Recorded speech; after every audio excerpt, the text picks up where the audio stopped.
again, and welcome to the RAB Podcast. I am Jason, and as usual, I'm joined by my battery mate, Bruce. Tonight, we're flying just as a duo as we are missing our guy, Nico, for 1 week. He'll be back with us. He's just taking a little injury list break here. So we are already on episode 5 of the RAB Podcast as the season rolls along, and we are about at the end of April. So we're kind of looking at where we stand as we move into the month of May. A lot of great stuff's going on already, a lot of surprises that we're going to talk about. But we're going to get started tonight with the National League, and we're going to talk to Bruce about what he thinks about the top 3 teams this past week in the National League. Bruce, what you got for us? Yes, what stands out to me over the past week or so is, in spite of perhaps blowing a big lead today, the Mets have put together a really nice week plus, really. They completed a nice 7-0 homestand. We know that statistically teams tend to play better at home, but it's really great when you can just dominate at home. And the Mets have really dominated at home. And I'll say something that I will swear I never said, that over the last week or so, Clay Holmes has pitched really well for them. He's been one of the guys who has helped elevate them to that first place spot that they have right now and has kept them consistent. He's been consistent just as a number of the guys in the pitching staff have been consistent. And I'll, maybe at some other point down the season, it'll be interesting to see how guys like Edwin Diaz progress after blowing a couple of key late inning leads in weeks leading up to this week. Diaz has actually been pretty good this week. He's had a couple of good outings. And so maybe he's returning to form a little bit.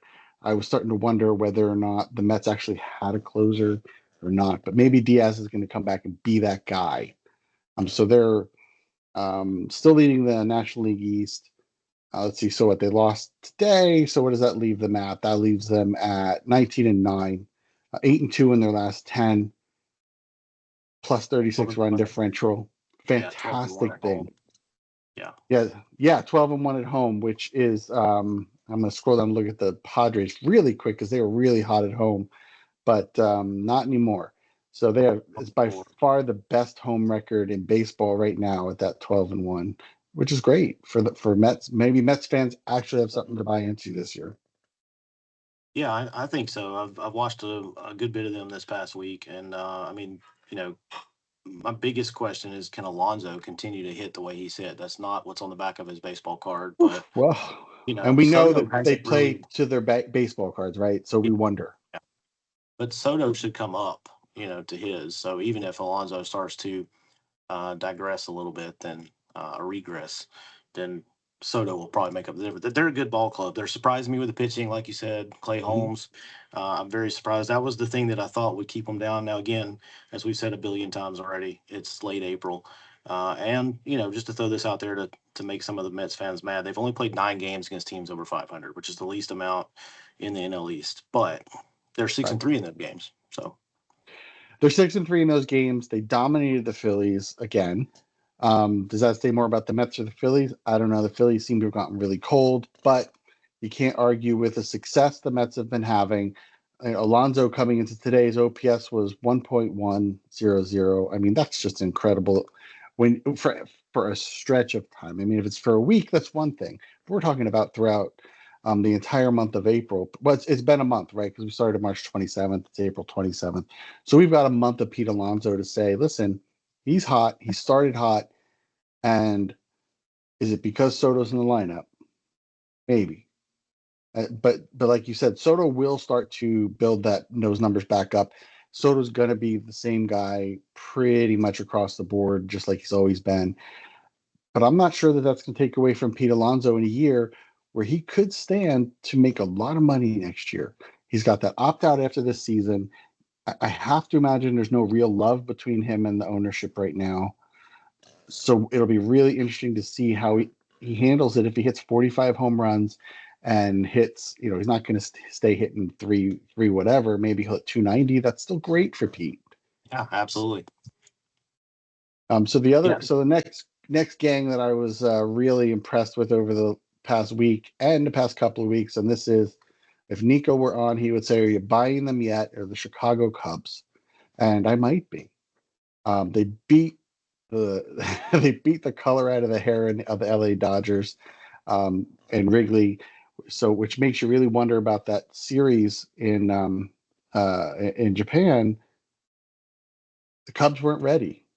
Right. Now they are. So who's the dominant team in the National League right now? It certainly isn't the Dodgers, but it could be. Could be the Cubs. I love how Colin Ray delivered a really nice performance again against the Phillies who have come out to be cold. But to see a guy like that just shut them down is a really positive development for the Cubs, especially after losing Justin Steele for the season. So we have to watch that, see how the pitching staff. Or so go ahead, Oh, real Jason. quick, real quick. I was just gonna say we get Cubs Mets second week of May coming up. So not too long, we get Cubs Mets at Citi Field. So that's the 8th, 9th, and 10th. That'll be an interesting series to keep an eye on.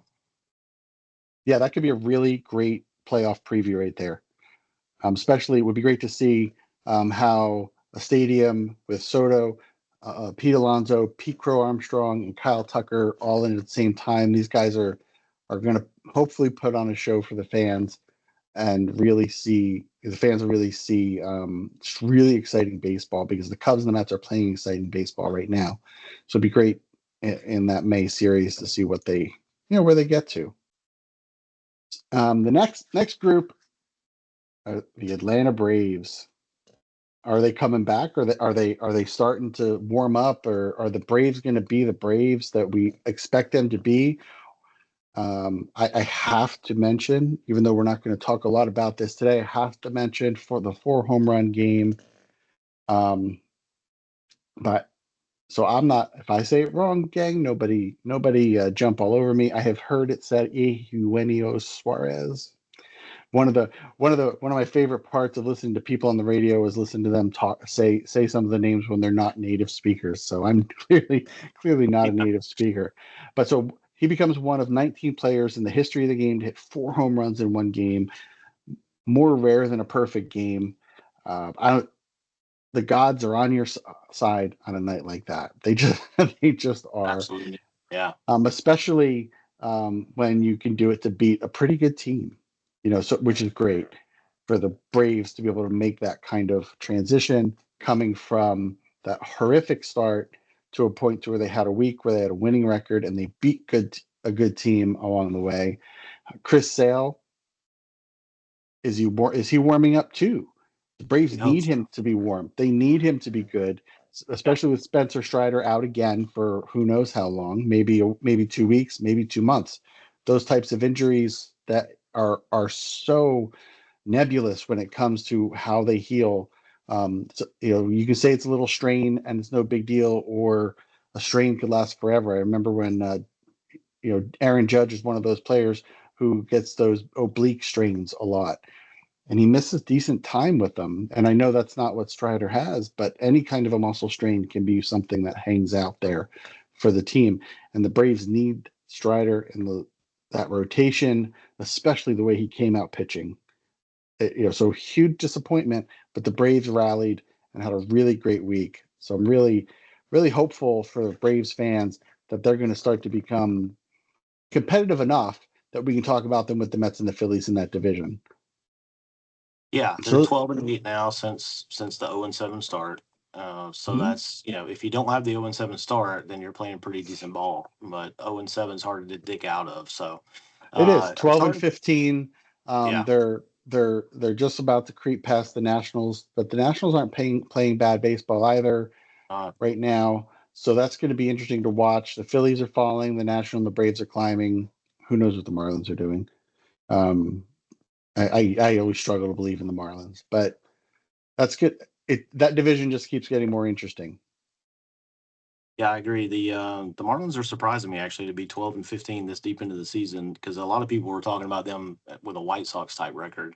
I will say with Strider, by the way, it reminds me, and maybe you remember, maybe it was Kruk that said this, or maybe it was somebody further back, but you can't pull fat. And I'm starting to wonder if maybe John Kruk didn't have the perfect baseball body because like Strider really works on those legs, right? And you start to wonder, like, they do too much sometimes, and Well, they get a muscle and pain I like think you're this. right, though, Jason. I think Crux right, and I'm not advocating for the Cecil Fielder look, but at the same Right. time, when you look at guys that are cut and muscular, they are by definition less flexible. And baseball Yeah. is a game of flexibility. It's a game of strength, absolutely.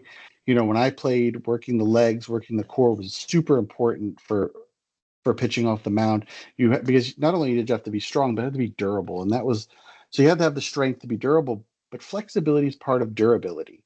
Yeah. And when you have these guys that are really, really strong, and I'm gonna throw out Giancarlo Stanton as the most excellent example of that, of an absolute specimen of a Yeah. human being. But the guy just can't keep from pulling something or tearing something or hurting something, and stay on the field in New York. And that is absolutely horrible for him because he's a great guy by all accounts. He's a great teammate by all accounts. And when he's on the field and mashing, it's just so much fun to watch. Yeah. Sorry. I just don't remember that many injuries like we see now back when I was a kid and teenager. Like, yeah, players got hurt. I mean, the guy on my hat obviously didn't have the cut body, but he's one of the best hitters of all time. I mean, I just don't remember guys going down as often for as long as it seems like they do now. And the only thing I can attribute that to is the maybe the overemphasis on being muscular, but that's anecdotal. Well, So yeah, I mean, and it is anecdotal. There's a lot of debate out there on the injuries and injury repetition and the types of injuries that players have today that they did not have 20 years ago.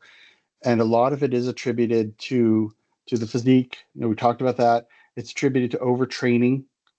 Any athlete will tell you the worst thing you can do is overtrain and not listen to your body and stop when it tells you to stop, and not know the difference between that hurts and that pain is growth. And there is a difference.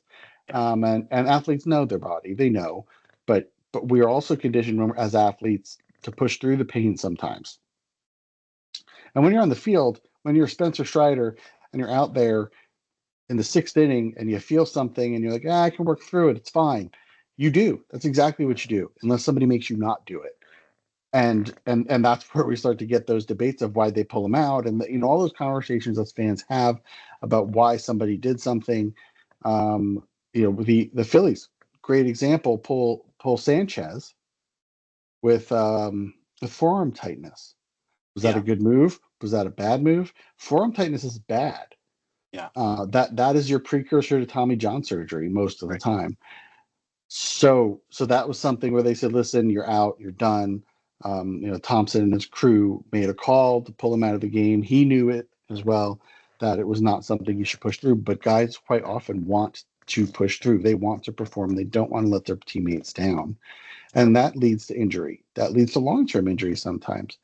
So you have to think about that on both sides, and I certainly feel for these guys who are out there. They put in a lot of work to be that guy, and all they're doing is following the science. And the yeah, science is different today than it was 20 years ago, which isn't to say it's right or wrong. It's just different. And we're definitely seeing these young guys, these 20-some-year-old players coming up who are suffering significant overuse injuries. And I think that that's part of the reason why they're getting into this level where they don't think they can turn it off. They don't think it's okay. yeah, absolutely. Something to keep an eye on, and we also know I think we're a month into the season now, and there really haven't been the rash of pitcher injuries yet that we've kind of seen the last few years. So you kind of cross your fingers as we move into the second month and these guys get more work, and we'll see what happens. I noticed, we were talking about the top three teams of the week: Mets, Cubs, Braves is who you had. What about your Right. top three teams in the NL overall? Because I'm noticing something in what you've got here as far as your top three teams, a team we just discussed that's missing. But talk about who you think the top three overall are right now in the National Overall, League. I mean, the Mets are definitely in my list right now. As much as I will say Mets are going to Met, you can't throw out what they're doing. But I'm still pretty high on the Giants over there in the West. They're 19-10 right now, only 6-4 in their last 10, but they're still a plus 28 run differential, which is the best in that division. And we talked very highly of the Padres. I don't remember if it was last week or the week before, but the Padres are sliding 3-7 in their last 10. They've lost 4 in a row now. That undefeated home record we talked about is now 12-4. Still good. Don't get me wrong. But when you were Yeah. 9-0 and now you're 12-4, it strikes you a little differently when you take that into consideration. The Dodgers are still playing good baseball overall, but what they're not is they're not impressive, which is interesting to say. 28 games into the season at 18-10, which is it's a great record, but there are just some days where they just don't look like a great baseball team. So I Yeah. struggle with them. But the Giants, on the other hand, they're finding ways to win. They're scoring runs. They're keeping other teams from scoring runs. They're 15-7 against teams over 500. Now that is impressive. It Even is. at this, Yeah. even at this point in the season, that's Yeah. impressive. It's 10 early, on the road too, by the way. 10-6 away which from is home. yeah, which is great. And maybe they're going to be that kind of team who's just a great road team. It's really hard to say, but I am impressed with the Giants. I mentioned it earlier. The Cubs are starting to grow on me a little bit, but I also want to mention, as maybe an honorable mention in this group, I picked them to win the division at the outset of the season, but the Reds have won 4 in a row. Yep. Yep. I'm not sure if this means anything or it's an anomaly. It's way too early to tell. But at 15-13 in that NL Central division, 2 games behind the hot Chicago Cubs, Yeah. they're sure in that division, if not in that wild card race. I will throw, and I'm not saying they're a good team, but the Pirates didn't look terrible against the Dodgers, which is maybe saying a little bit more about the Dodgers than the Pirates. That Skeens Yamamoto matchup, Skeens was fantastic as usual. He was fantastic. Those 9 strikeouts against probably the best lineup on paper Yeah. in the league, and a lineup. Not as much as I've said they're not impressive. They still scored 133 runs this season. That's not a small amount of runs for No. being at this point in the season. And Skeens was fantastic. And they certainly aren't a playoff team. They're not anything, when it comes to the end of the season that we're going to be looking for to be there. But what they are is a team with a couple of bright spots between like Skeens, O'Neill Cruz, who hit another leadoff home run this week, and is currently on pace to have before today. I didn't see what he did today, but is on pace to hit 44 home runs and steal 47 bases this year, if I did my math right. Which is, can you imagine a 40-40 guy in Pittsburgh on a team that's got a 379 winning percentage? That'll be really interesting to come down to when it comes down to it. And as everybody likes to joke, Skeens will be a Yankee or Skeens will be a Met. If O'Neill Cruz actually comes into his own this year, where does that leave him? Where does he become? It'll be really interesting to see. And I love watching those sorts of things. I just noticed this, Bruce. I don't know if you noticed this. I'm double checking it and triple checking it. I'm just sliding through the standings here, but the Cubs are 17-11, Yes. and they're 17-11 against teams over 500. So Oh, every game I they've didn't played is notice that. I didn't I notice didn't either. that. So 28 games, if my math is right. Yeah, all You're right. 28 against teams over 500. That's So pretty put incredible. them right up there with the Giants. I mean, as a team that, well, the Cubs, I didn't pick, I don't even think I picked them to make the playoffs this year because just a lot like the Mets, I struggle with believing in the Cubs when it comes down to actually performing when it matters. Yeah, But 17-11 against teams over 500, we're going to juxtapose that against the Reds, who are 5-7 against teams over 500. So if you have to, if I said life or death, who's the best team in the Central, it has to be the Cubs. yeah. I It picked the has to be Cubs the to win that Cubs. division by default because I didn't believe in the Brewers, the Reds, the Cardinals, the Pirates. But Yeah, I still struggle with the Brewers, and they're kind of exactly what I thought they would be. It doesn't mean they're not going to be in the playoff hunt at the end of the season, but they're a team. Nico loves to say this. They're a team struggling with identity right now. They really yeah, are. They're trying to find it, and there are some days where they look like it. They have something, and then the next day they just don't. But when you look at the Cubs and the Reds, both of them are plus 41 run differentials. I think that's going to be something that's going to come down towards the end of the season, where we might see the Cubs and the Reds being the class of the National League Central, whereas the Brewers might be the odd man out, because that Giants, Dodgers, Padres, Diamondbacks, they're all going to be in the hunt, which means there's no wild card spot for anybody else. No, You know, I agree.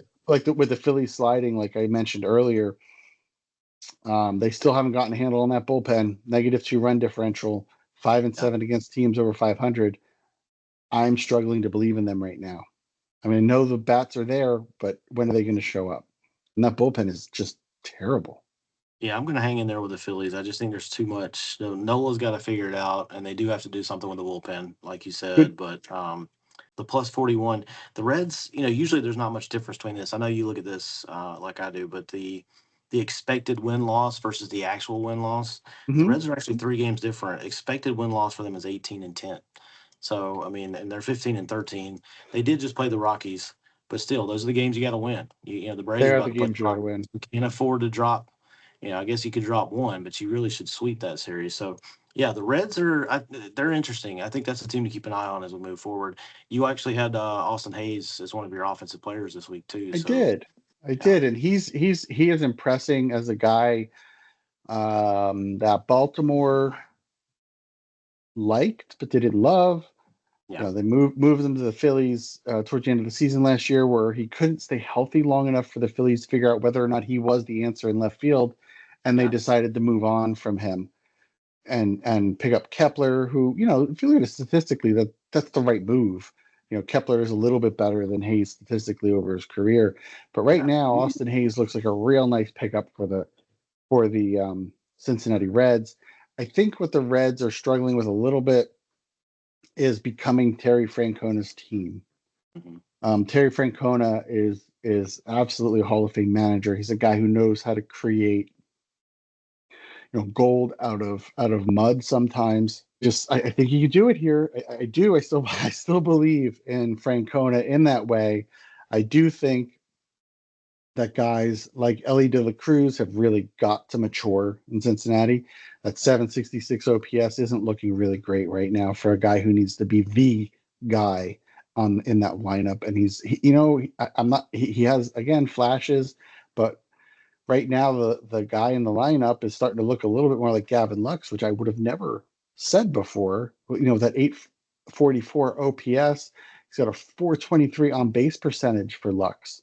That's fantastic. So if you can get De La Cruz going a little bit better, I mean, he's not slumping, but he's just very average in that lineup right now. But we know that De La Cruz can be a guy who's going to hit 30 home runs. We know he can be a guy who can steal 35, 40 some bases and really just create excitement in that lineup. And that's what they need, because the rest of the lineup, quite frankly, is pretty pedestrian. Yeah, I'd like to say Matt McLean's going to be a guy, but he's not doing anything right now. I'd like to say that TJ Friedel is the guy, but he's not. So and that's where the Reds fall down a little bit, is who's the guy who's going to be the offensive production? Who's the guy who's going to stand behind him? You got Pete Alonso, you got Juan Soto in New York, Ellie De La Cruz, and who, right? I don't know. yeah. But I Well, that's a believe good Terry point. Francona can create wins out of that. Yeah, I agree. By the way, also in New York, you do have Francisco Lindor. I'll just throw his name out I there know. too. Oh, You no. had him And as you one know of your what? players of the week. I did. And I'm sorry for forgetting him, because he's a guy that when he went from Cleveland to New York, so much pressure on him, and he buckled. Yeah, He absolutely buckled. But the last couple of seasons, he's shown he's grown up, he's matured, he's become a leader on that team. He is the leader on that team. He's the absolutely. guy that when you look at how he's playing, that's how the Mets are playing. Yeah, And that is so key for that New York Met team, offensively and defensively, because he's a pretty good shortstop too. He's not just a bat in that lineup. That he definitely is again. He's the guy who really sets the tone yeah. in He's that their lineup. spark plug. Yeah, He he is. gets fired up. Real quickly, we'll talk a little bit about pitchers, and then we'll move on and talk about some American League. But before we started recording, we were talking about Clay Holmes of the Yeah, Mets, and how he surprised us, and the Mets pitching overall surprised us. But you got your top three pitchers is Parker, Holmes, and Ray. You want to talk a little bit about those with an honorable mention to Diaz? I do. Yeah, I don't want to leave Diaz out just because he's starting to show signs of the guy that we knew before he hurt himself Yeah, or got hurt. Sorry, he didn't hurt himself. He got hurt a yeah, little melee while celebrating. But when we think about the pitchers, we definitely want to talk about Clay Holmes for just a moment. 5 innings pitched, but he used 12 ground outs in that game against the Nationals. And those are the outs Clay Holmes needs. He's not a guy who's going to go out there and throw 120 pitches for the next 20 starts and still be as productive as the Mets need him to be. He needs to be a guy that gets outs in 2 pitches, not 6, in order to stay effective. And that is my criticism of Clay Holmes. It's always been my criticism of Clay Holmes is that he's not a starting pitcher who's going to start 30 games and throw 180 innings for you. If the Mets can get 120 quality innings out of Clay Holmes, that's going to be so fantastic for them. I don't think it's going to happen. I still don't think it's going to happen. But what I do want to say is that right now he's 3-1 with a 2.64 ERA. He's got 36 strikeouts in 30 innings. But that also turns around and says, okay, well, 6 games started, 30 innings pitched. That's 5 and dive, man. That's what that is. But they've yeah, been 5 good innings. yeah. He's given them 5 good innings every time he goes out there.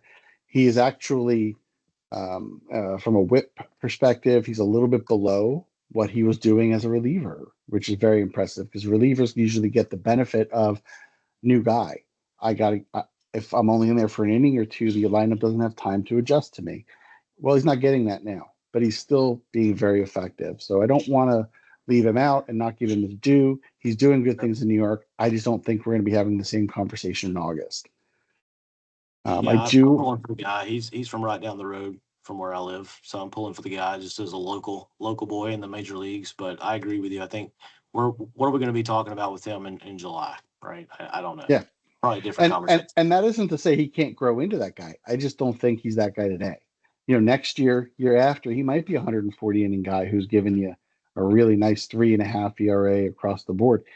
I just find it hard to believe he can jump from being a guy who was he a closer? Was he a setup guy with the Yankees? I don't even know what he was. What he Well, was a guy who was cautionary tale is Ronaldo Lopez, right? The Braves turned him into a starter.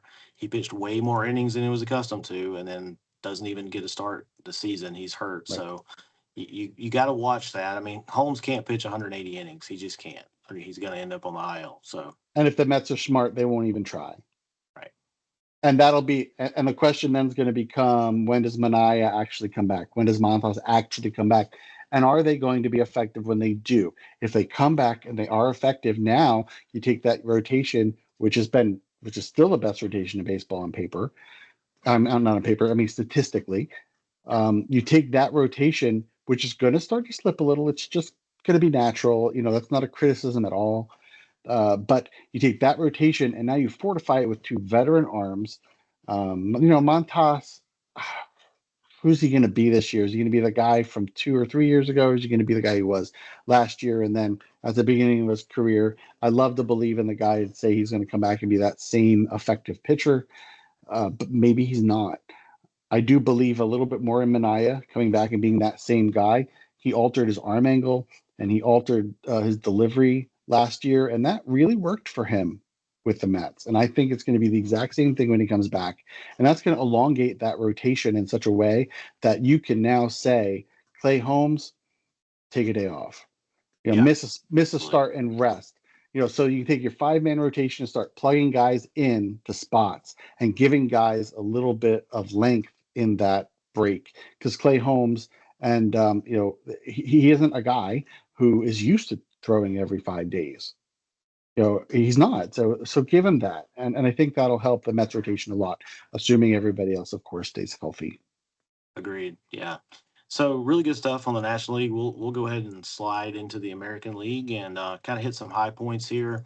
Again, our guy Nico typically would cover the American League for us, but he's taking a night off, so we're gonna hit some high points. I think we got to start with Bobby Witt. 19 Do games it. now as we record this, 19 straight hitting streak. So we were talking about this before we came on the air about how awesome it would be to follow this if he gets this thing up into the 30s and maybe even to the 40s. I know we're a long way from that, but it would just be fantastic to watch that as the season went on. So 19 in a row for Bobby Witt. Nico had some notes for us here. Guardians and Royals were his teams of the week. I was looking. I'm a Royals fan. Like I'm not a Royals fan, but I like the Royals. I like to pull for the Royals. I love Bobby Witt. But I'm looking at their week, and they did play the Rockies and the Astros. So there is a little bit of a star by that. But I'm glad they've gotten close back to 500 now. I think maybe one game under. They did fall today as we record this. But they are back in the fight, and the Guardians, as usual, finding ways to win games. I would venture to guess even the best baseball fans out there might have a hard time naming the Guardians starting lineup on a regular basis, right? Outside of Jose Ramirez, maybe. But they're 15 and 12. They're in second place to those hot Tigers, 2.5 back. So Royals and Guardians trying to make that AL Central as interesting as we thought it would be. Your thoughts, Bruce, on Bobby Witt and those two AL Central teams? Well, it's no secret that I love Bobby Witt. He is the quintessential baseball player. He goes out there, he gets dirty, he plays hard, he works hard. He's always grinding every time he's on the field, and you can just see it, in the way he carries himself, and the way he has come into that Royals team. I don't want to say he's taken ownership because he hasn't, but he's standing next to Salvi Perez and saying, "This is our team, and we are capable." Yeah. Yes, they lost today to Houston, to 14-15 now, but they did win that series. They won two series this week. One of them was the Rockies, but they still won two series. And that Rockies, after coming off of a skid, that series against the Rockies seemed to maybe be the kick in the pants they needed to get it going and play a decent Astros team very competitively. Win two out of three. I mean, they weren't so competitive today, but that's the trouble with the Royals team. That's exactly kind of what they do. Is if they're competitive today, they can beat anybody. But Yeah. then there's days where nobody shows up except Bobby Witt, and that's going to be the struggle for Quatrero throughout this season. Is they're just not a consistent team. Pasquantino's not consistent. They did send Melendez down and called up Drew Waters. Waters, maybe this is his time.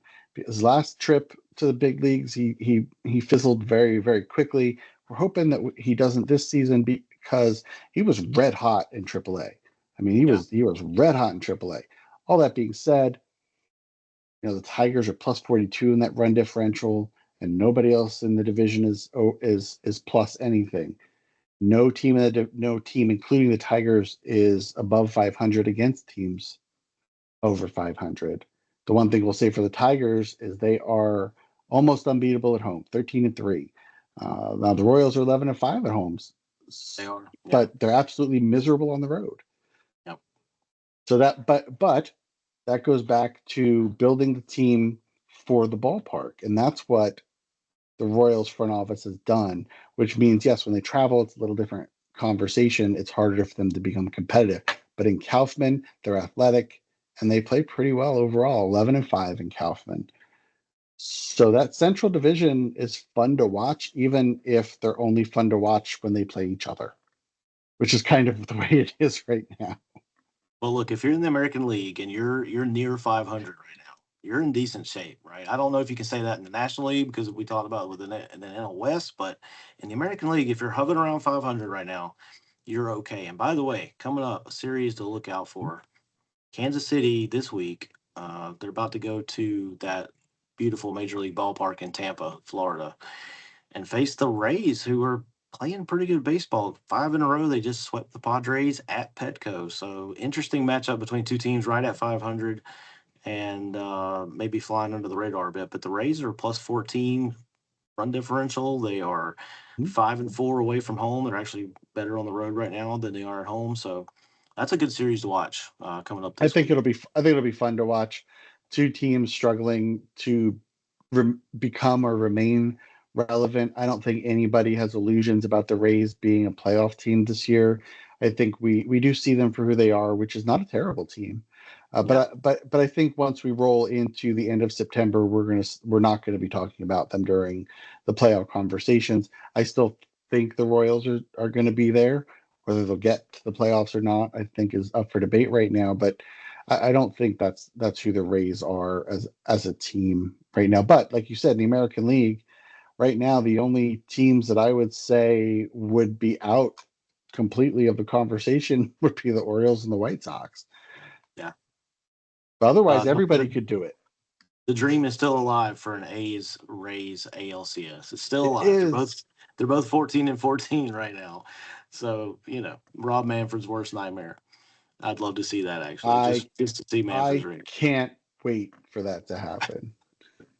All right, so we'll get to let's keep it positive for just a minute. He wanted to notate the Tigers starting rotation, how good they've been, and we just mentioned Detroit, and they should get their kudos here. I mean, Scooble, Casey Mize has come back from his injury, and he's pitching kind of like they thought he might when he came out of Auburn. Flaherty, Job, that team is, I've said it a couple times. They're surprising me with their offense, but obviously the pitching is really good. Your thoughts? Casey Mize, 4-1, 2.12 ERA, 5 starts and 23 strikeouts in 29 innings. Oh, So man. to juxtapose that against Clay Holmes, he's going 6 innings to start, and his WHIP is at 1.04. Now Holmes 1.2. I don't have it in front of me. 1.2 and a half maybe. That's not a huge difference. Right. But I'm picking Mize every day if I have to pick a pitcher. He is, like you said, he's becoming the guy everybody thought he was going to be, and he struggled. He's Yeah. struggled mightily his first couple of seasons. He's only had 2 seasons where he's thrown over 100 innings because he just can't stay healthy. The poor guy. He missed the entire 2023 season, and then came back and had a lackluster season last year.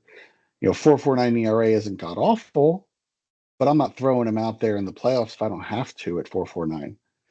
But this year, I'm rooting for him to be that guy who, if you go Scooble Mize in the playoffs, your first 2 games, the way they're throwing now, Scooble's been great too.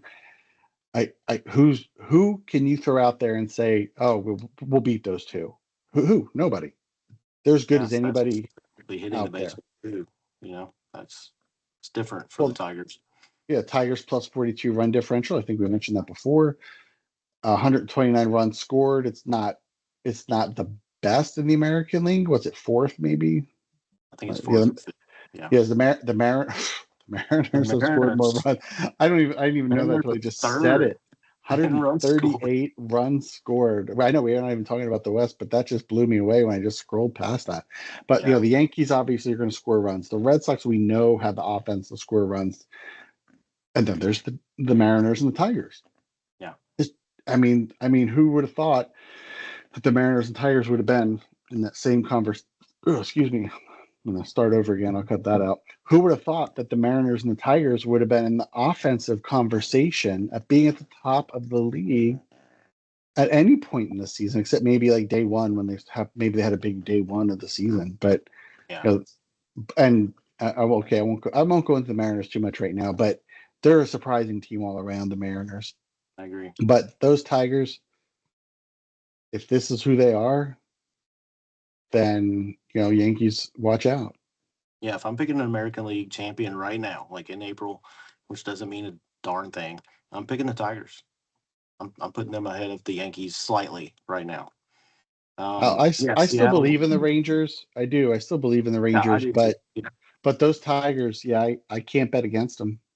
Yeah, the Rangers have hit a little bit of a rough spot here against the Giants, but I mean the Giants are a pretty good baseball team, so no shame in that. They've been walked off twice in a row, I believe, by San Yeah, well, Francisco. But I think we've all agreed the National League is the better league oh yeah, across the board. So, is the American League's best competitive with the National League's best? I don't know whether it's the Yankees or the Rangers or the Tigers. I don't know what the answer to that is. So I wouldn't feel bad about losing to the Giants. no. And by the way, one team in the National League has yet to score 100 runs. Shocker, it's the Rockies. 5 teams in the American League have yet to hit Yeah, the 100. That was as yeah. of Well, that's as of today. So yeah, and some of the teams, Texas is one of those. In fact, I think Texas has the least amount Yeah, of points scored, 86 just barely. Actually, that's behind the Rockies. The Rockies have 89. So anyway, behind the Rockies, behind the White Sox. yeah. So a couple more points on here I think we should get to in honor of Nico not being here tonight. Number one, we got to talk about the Orioles. They've got to be the biggest disappointment in Major League Baseball, in my opinion. The Orioles now 10-17. They've lost three in a row. They are in last place in the East. They have a negative 39 run differential. They're And 5-11 on the road. guess who they got tomorrow? I have not looked who they got. The Yankees. Oh boy, yeah. So it just keeps better for them. That's great for them. Yeah, it's pitching. Obviously, it's pitching. We've talked about it before on the podcast, but I don't know how they get better this year. I mean, I don't know their ownership's going to go out and buy anybody, and even if they did, by the time we get to that point, it's probably going to be too late. Well, so you mentioned pitching, and pitching is really their problem. We knew that coming in. They didn't do a lot to make up for the loss of Corbin Burns, right? And I know Corbin Burns was a rental. Everybody knew he was a rental. He probably wasn't going to stay in Baltimore, but they didn't do anything substantial to make up for the loss of a Cy Young Award quality guy. We talk about this at nauseum, almost half jokingly. They picked up Charlie Morton. Great, high five. We all love Charlie Morton, but he's not Corbin Burns. He never was. That was never who Charlie Morton was. Good veteran presence. That's awesome. But who's the guy? Grayson Rodriguez isn't coming back anytime soon. Right. This Orioles team is what? So negative 39 run differential, I think you mentioned. Uh-huh.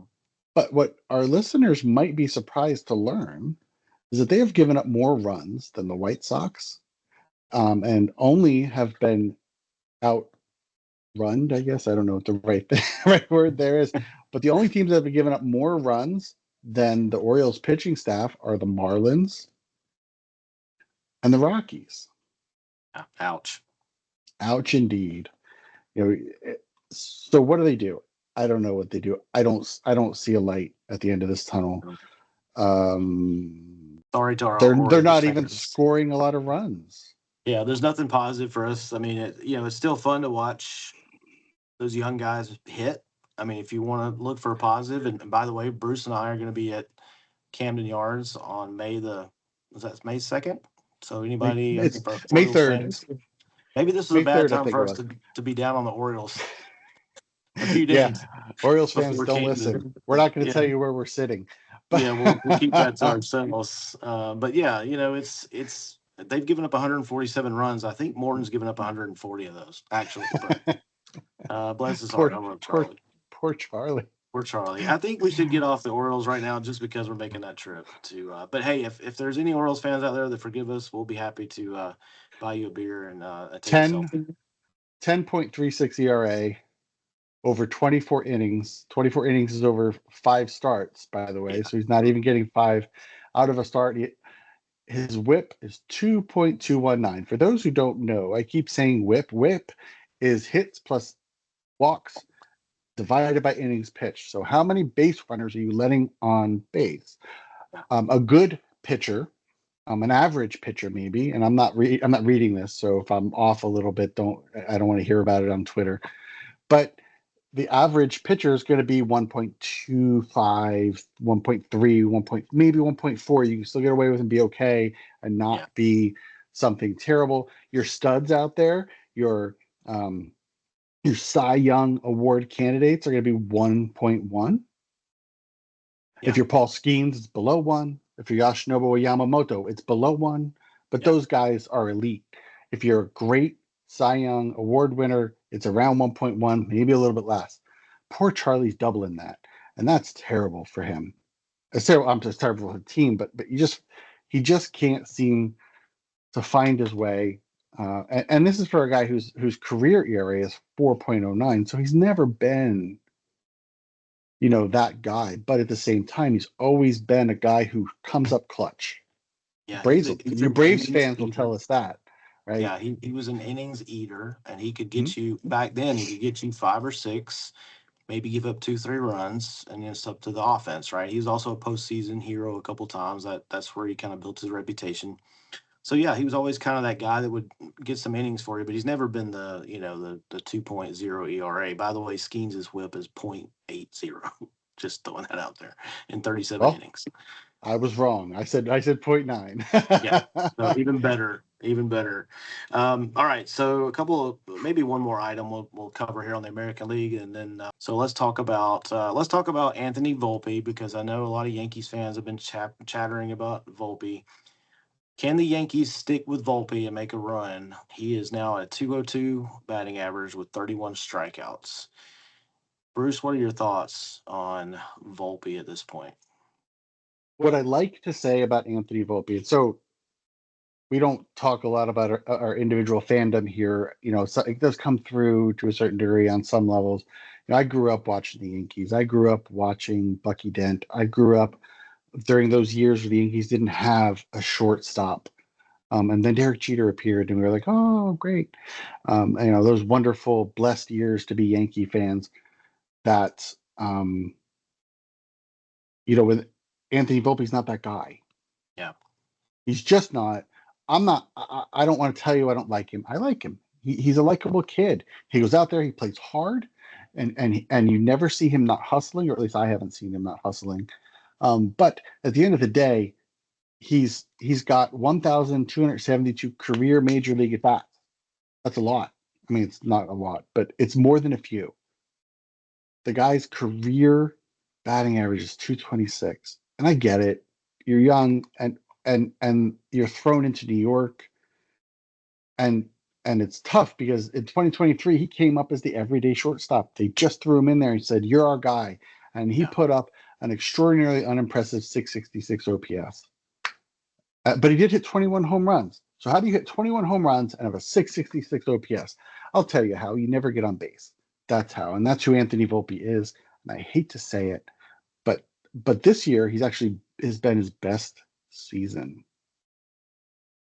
I'm going to let it linger for a minute. Yeah. It's been his best season offensively and defensively. It is the first season that Anthony Volpe has played as a major league player, and he played 159 games in 23, 160 games in 24. So my man plays every day. And this is the first season his OPS plus is over 100. So for those who don't know, 100 is average. Or OPS plus. OPS is different than OPS plus. We won't get too deep into that if you're not a stat nerd like Jason and I. Yeah. But at the end of the day, a 101 doesn't cut it on the Yankees when you're a shortstop. It just doesn't. What it means is you get put on the bench a lot, and there's somebody else plays your position. So why is Aaron Boone and the Yankees trotting this kid out there every single day? We love him. We do. And maybe that's why, because he's a hard kid not to love. But I don't see him as a championship caliber shortstop on the New York Yankees, especially when you don't have a third baseman either. Yeah, I mean, plus, it's the Yankees, and you're always going to be judged by not only the Yankee standard, but the shortstop specifically. It seems like there was this guy they had not too long ago that was pretty good. Forget his name. Rhymes with meter, I think. Well, Um, when the Yankees picked up Didi Gregorius, everybody said, "Oh man, you don't want to be the next guy after Derek Jeter, right, do you?" And right. Didi came out and he played hard. He was pretty good for a couple of years. He had a couple of really good seasons because they were trying to get to a point to where they were bringing up the kids that could be the next iteration. And the pressure on Volpe to be that has to be immense. And I feel for him, but you got to sit him down. And look, you can make a decent MLB career if you play really, really good defense. You don't have to hit 290. Ozzie Smith was a career 260 hitter, but he gave you wins in other ways, obviously his glove and on the base paths. But Volpe at what did you say, 220 career?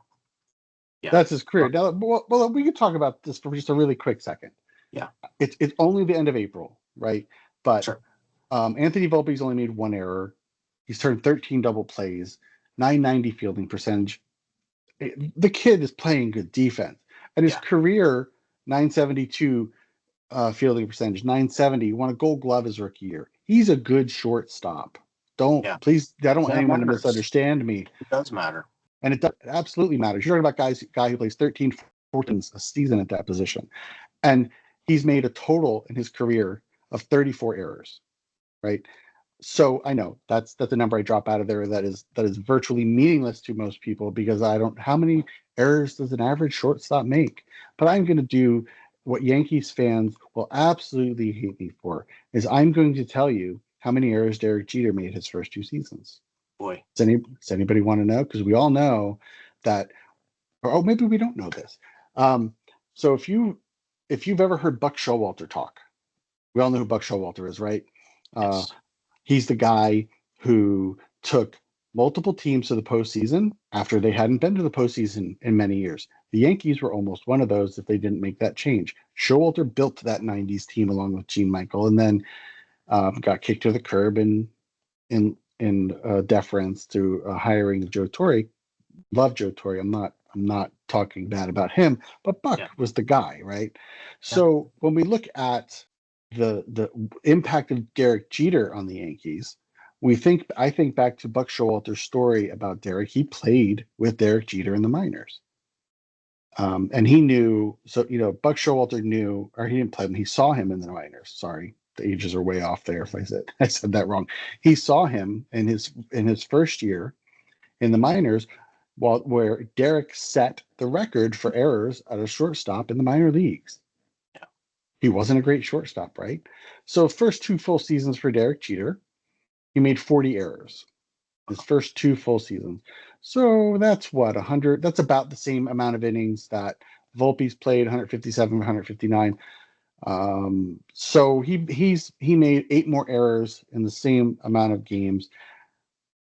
Not monumentally poor. It's not what I'm saying, but what I'm saying is that Volpe is playing a good defense. He's playing better defense than Derek Jeter played, but you just cannot have a guy in the lineup with an OPS of 696, which is what it is in his best season so far.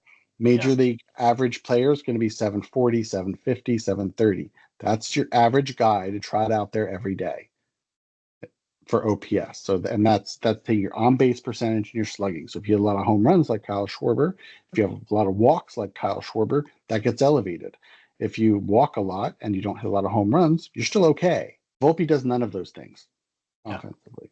So I agree. I think with where Nico was going with that thought, that unless something happens, he's not the guy.